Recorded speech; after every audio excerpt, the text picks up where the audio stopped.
গেল বছর গ্রিসের অ্যাথেন্সের ভয়াবহ দাবানলের ক্ষতি এখনও পুষিয়ে উঠতে পারেননি মৌচাষী ৬৫ বছর বয়সী সিদেরিস সিমেনিস। আগুনে পুড়ে ছাই হয়ে গেছে তার বানানো ২৫০ মৌচাক। আর্থিক ক্ষতি হয়েছে ৬৫,০০০ ইউরো। এরপর থেকে প্রতিদিনই আগুন লাগার ভয় নিয়ে অ্যাথেন্সের বিভিন্ন স্থানে মৌচাক তৈরি করেন তিনি। মৌচাষীদের তো লোকসান হচ্ছেই, সঙ্গে পরিবেশের মারাত্মক বিপর্যয়ে পড়েছে এখানকার বনাঞ্চল। এই বছরের গ্রীষ্ম মৌসুমে পুরো ইউরোপে আগ্রাসী হয়ে গেছে দাবানল। গ্রিসের মৌচাষীরা বলছেন, এবছরের দাবানলে হাজার মানুষের জীবিকার সংস্থান নষ্ট হবে, ক্ষতি হবে দীর্ঘমেয়াদী। ইউরোপের কেন্দ্রীয় ব্যাংক ইসিবি প্রতিবেদনে জানিয়েছে, জলবায়ু পরিবর্তনের ভয়াবহতার কারণে ২০৩০ সাল নাগাদ ইউরোপের জিডিপি প্রবৃদ্ধি ৪% হারিয়ে যাবে। প্রতিবেদনে বলা হয়, ইউরোপের দক্ষিণাঞ্চল জলবায়ু পরিবর্তনের মারাত্মক ঝুঁকিতে আছে। দাবানল আর খরায় এখন পর্যন্ত দক্ষিণ আর পশ্চিমাঞ্চলের কৃষি খাতে আর্থিক ক্ষতি $৩০০ কোটি।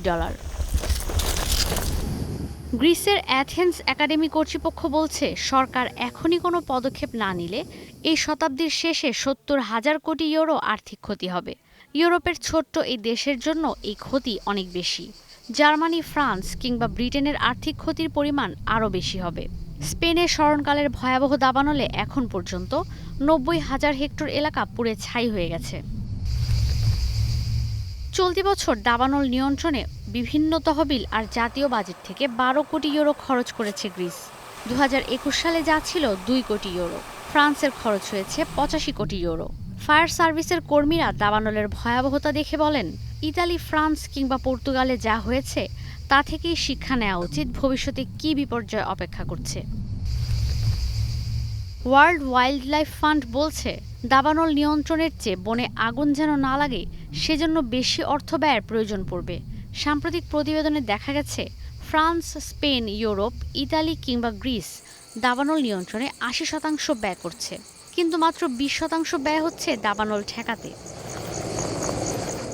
জাতিসংঘ বলছে ২০৩০ সাল নাগাদ ১৪%, ২০৫০ সাল নাগাদ ৩০%, আর এই শতাব্দীর শেষ নাগাদ ৫০% বাড়বে পৃথিবীতে দাবানল। এর আগে ২০২০ সালের ভয়াবহ দাবানলে কোটি কোটি প্রাণীর মৃত্যু হয়। ঈশিতা ব্রহ্ম, এখন বিশ্ব।